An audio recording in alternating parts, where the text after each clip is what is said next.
और हमें तो कोई सुखी दुनिया में दिखाई नहीं दे।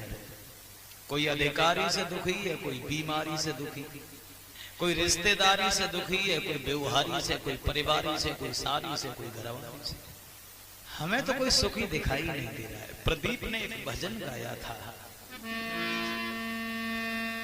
कि मैंने जग की अजब तस्वीर देखी, एक हंसता है 10 रोते हैं।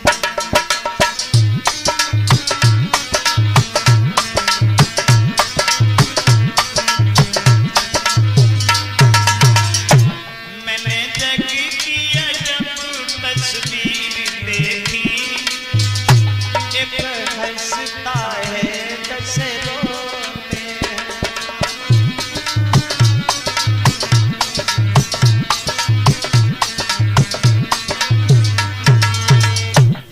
एक हंसता है 10 रोते हैं।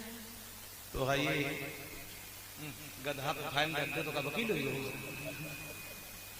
विशेष शास्त्री जी हार पहना कर हमारा सम्मान कर रहे हैं, ये हमें हार दे रहे हैं, हार। और हम कामना करते हैं कि भगवान इन्हें हार में भी दे। कौन से हार में?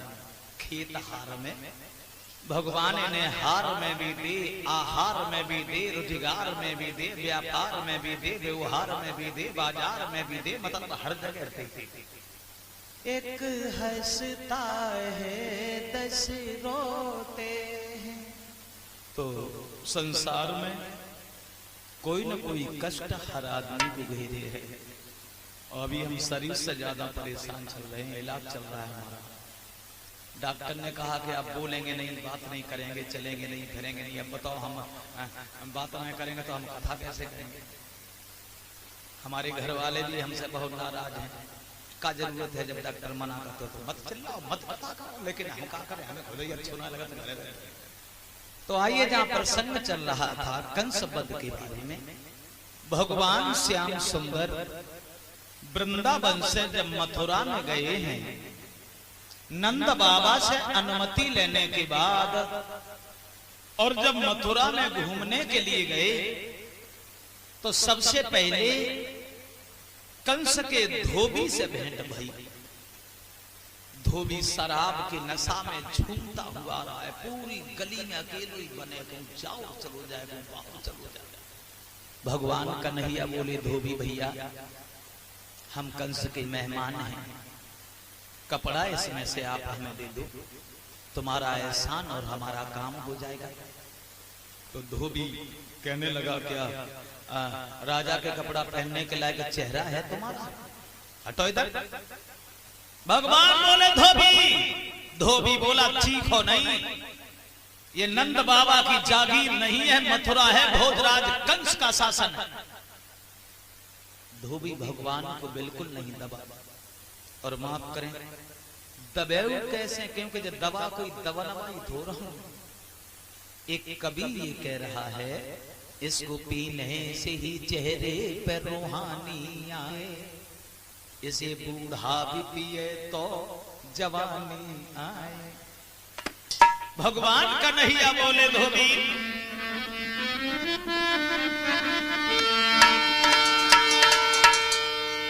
और सीधी साधी बात करे और उल्टा सीधा चलता है।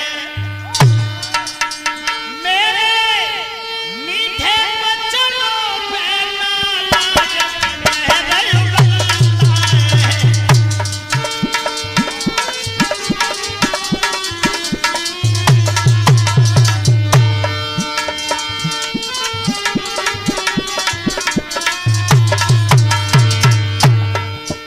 धोबी बोला, सुनो घनश्याम,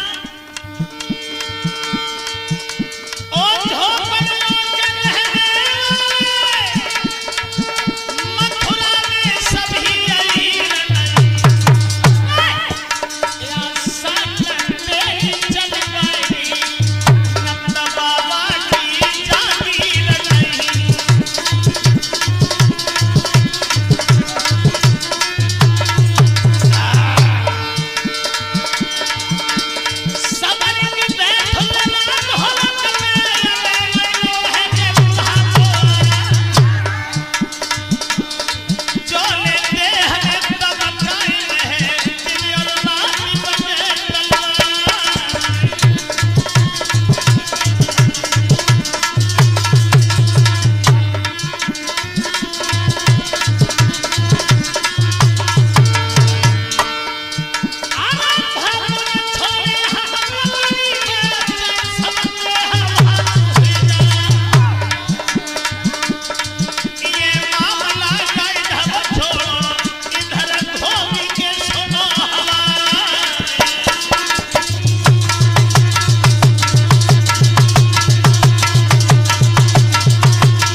ये हार जो हमारे करीब आया है, श्रीमान देवेंद्र कुमार की तरफ से, जिनके यहाँ ये कथा का आयोजन चल रहा है, जिनके सौजन्य से हमारा आना हुआ, आप सबके दर्शन हुए। और ये 101 रुपया पुनीत यादव, ये अखतौली के रहने वाले हैं, उनकी तरफ से आए हैं। आइए देखें आगे। धोबी की ऐसी बात सुनने के बाद में भगवान ने धोबी की गाल पे तमाचा दिया, धोबी वहीं बेहोश हो गया। थोड़े समय के बाद में धोबी खत्म हो गया। कंस के दर्जी ने आकर के सबके वस्त्र फिट किए हैं, भगवान ने उन्हें आशीर्वाद दिया और वो आगे चले हैं। जब ग्वालों को साथ लेकर तो देखा एक कंस की दासी आ रही है। कैसी है वो दासी? देखा भगवान ने सारे कुरूप को जोड़ जाड़ी और ब्रह्मा जी ने सिरजा था बेटी ने जगह सोटेड़ी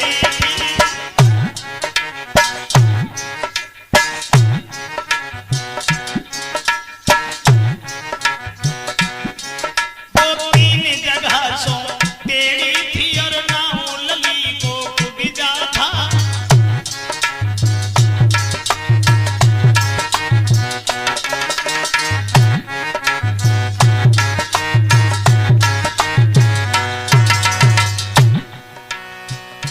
कुबिजा जो 3 जगह से टेढ़ी थी, भगवान ने कहा कि मेरे भी तिलक कर दो।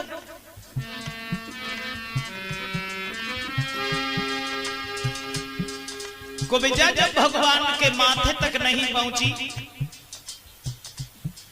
भगवान ने कुबिजा के थोड़ी से हाथ लगाकर जिस समय झटका दिया,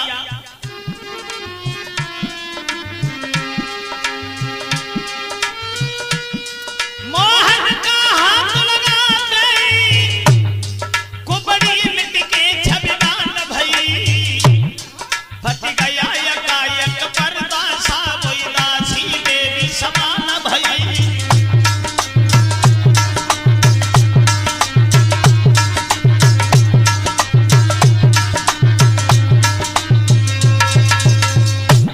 कुबिजा के वदन से जैसे ही हाथ लगा है, एकदम कुबिजा देवी की तरह सुंदर बन गई। और उसके बाद कन्हैया सब ग्वालों को लेकर के जहां कंस का धनुष रखा है वहां पहुंची। पहरेदार कहने लगे कौन है आप? कंस का आदेश है, यहाँ कोई नहीं आ सकता। भगवान मुरली मनोहर कहने लगे सुनो, आज हमें कोई रोक नहीं सकता, क्योंकि हम झुके झुके जैसे भेड़ी झुकी जाती है।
बेटा हमारे संग विदेशा के अलावा का गुजरना होते आगे बढ़कर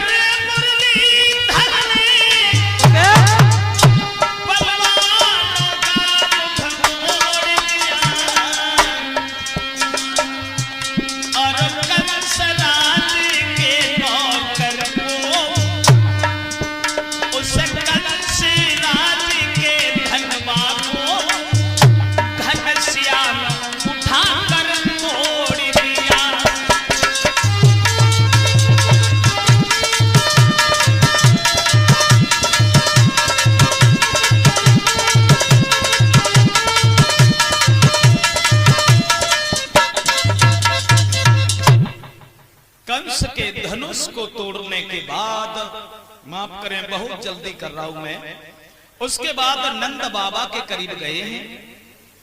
कंसराज ने जब ये सुना है कि वो धनुष टूट गया, कंसराज ने कुबलिया पीड़ा हाथी, जो हाथी कंस के ससुर जरासंध ने दिया था, उस हाथी को द्वार पर लगा दिया। भगवान बोले भैया पीलवान इस हाथी को अलग कर लो। पीलवान बोला ऐसे थोड़ी अंदर जाओगे, मेरे हाथी को हटा दो फिर चले जाओ। और जो ये शब्द सुने तो भगवान कन्हैया को क्रोध आ गया। जिस समय भगवान यादवेंद्र सरकार योगी राज कृष्ण को क्रोध आया है दोस्तों, तो भगवान कन्हैया उस पीलवान से बोले हैं हमें तो वंशी कहलाते हैं और कहे तो रंग दिखाई कहे पसली पसली करके तेरे हाथी की गेंद बनाएगा।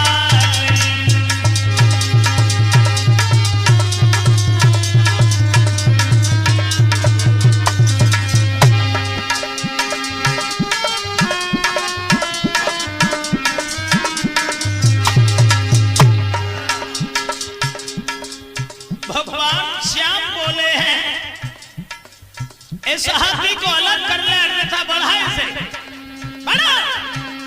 हम भी देखे तेरे हाथी में कितनी हिम्मत है। खेल ही खेल में सूरी पकड़ के हाथी जब मारो ओ गिरो जमीन पे करियो हंस किनारो।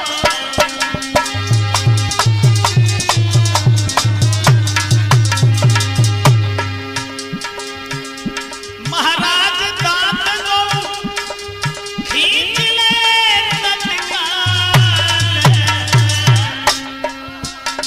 और जाई भौंकी दे पेट में बाले जो फाड़ गए हैं खाल। भैया करके द्वारों साथ सपरिया सभा में घुस आए।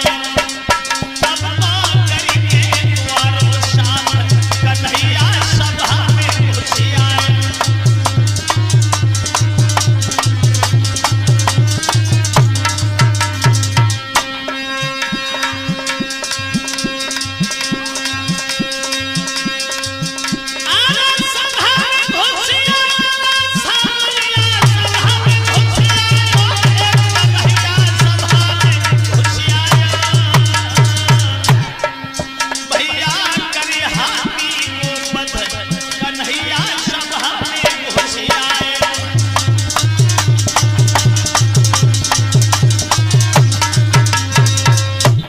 भगवान श्याम उस हाथी का वध करते हैं। आइए देखें कंस के दरबार में जब घुसे हैं, माफ करें जो कंस का वध करने वाले हों वो तैयार हो जाएं। जैसे ही कंस ने देखा शंख और चारूढ़ को आदेश दे दिया, देर लगेगी देर लगेगी, जब औलाद काम बज देखी आरे शंख और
घूसा मार मार कर भगवान कन्हैया उस कंस के प्राणों को खींचने लगे हैं। कौन है भैया कंस का वध करने वाले, पहुंच जाइए। तो पर कहने के लिए न खड़े रहो, लगाओ निशाना और मार दीजिए, किसी और को नहीं। हाँ, कंस का कोई बात नहीं। लगे रहो लगे रहो। अरे ईंटे ही मार दो जा में, अरे लगे रहो ना, कहां से कहो। बहुत सुंदर, बोलिए गोविंद भगवान की। कंस राज का वध करने के बाद यमुना के किनारे ले जाकर उनका अंतिम संस्कार किया है। जरा ध्यान दें, कल की कथा आपकी ओर से है और माताएं बहनें कल सुदामा चरित्र के लिए अपने अपने घर से चावल लेके आए। अरे जय बोलो विपन बिहारी की जय बोलो।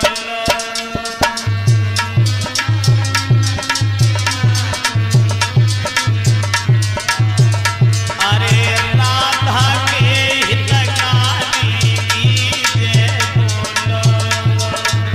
राधा के हितकारी की जय बोलो।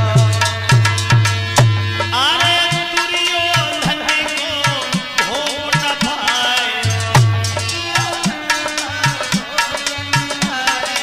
रूखो साग विदुर घर खाए।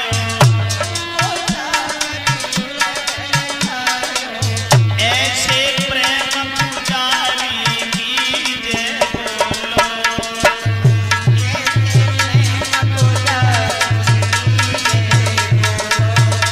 जय बोलो मदन मुरारी की जय बोलो।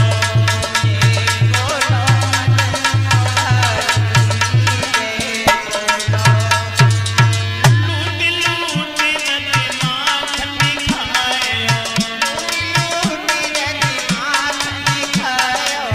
गोपिन के संग रास रचाए। माखन चोर मुरारी की जय बोलो।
जो गीत इन्होंने लिखा है एक लाइन सुना देते हैं। जब मैं बहुत छोटा था तब गांव गांव बहुरूपिया आया करते थे। सो एक दिन एक बहुरूपिया आओ, सो एक बिना पढ़ी लिखी औरत को ठग ले गए। गांव से बाहर जो मकान था उसका, तो बहुरूपिया पुलिस की वर्दी में आया। सुबह ने केवाना में सोटा दो और आवाज लगाई, कहाँ गए ये सब घर के लोग? जब कभी आते हैं द्वार बंद मिलता है, इस तरह से क्या बच जाओगे? आज मूल तो बाद में ब्याज लेके जाएंगे, देर कर दोगी तो रिपोर्ट कर देंगे, पुलिस मारी फिरेगी, थाना खचा फिरेगा। अब घर पे कोई था नहीं, बिना पढ़ी लिखी औरत थी। सो बहुरूपिया ने अपनी किताब निकाली और हिसाब किताब शुरू कर दिया। अरे कहाँ गए घर वाले, निकलो साल बाद हम आए द्वार।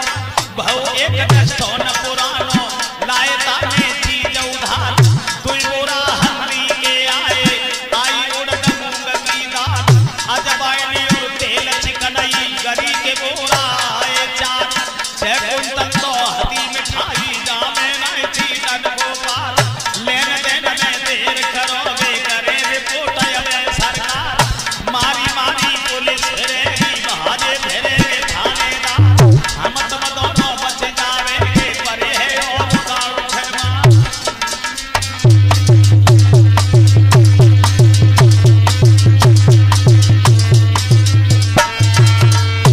जो बहुरूपिया ने आवाज लगाई सो बिना पढ़ी लिखी औरत बेचारी निकल के आई जैसी के बार खोले लेकिन एक मुसीबत थी वो औरत गर्भवती थी और जो गर्भवती औरत को देखो बहुरूपिया ने अपनी किताबों तो बंद कर दी और कहने लगा ये क्या है पिछला हिसाब तो हुआ ना हिम्मत कैसे पड़ी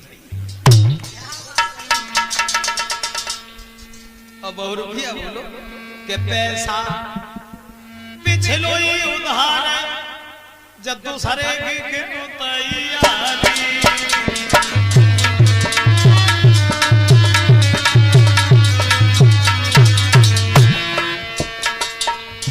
पैसा पिछलो ही उधार जद्दू सरे की तैयारी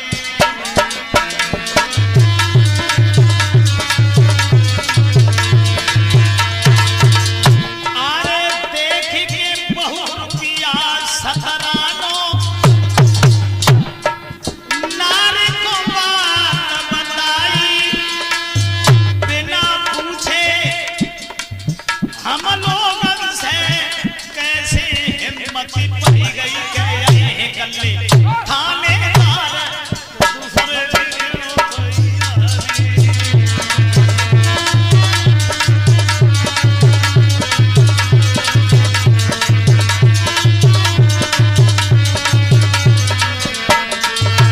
माफ करें गीत लंबा है क्षमा चाहूंगा फिर कभी दर्शन होंगे आप सब लोगों के और अब इसी के साथ साथ सबसे निवेदन करेंगे कि सब लोग खड़े होंगे आरती कर लीजिए क्योंकि हमें दूसरी जगह जाना है बहुत दूर जाना है आज रात का प्रोग्राम है कन्नौज के पास में वहां पहुंचना है देखेंगे कल आपका दिन शेष है देखेंगे कल सुबह हम जल्दी आ जाएंगे आप लोगों के बीच में भी बोलेंगे फिर उधर चले जाएंगे हाँ।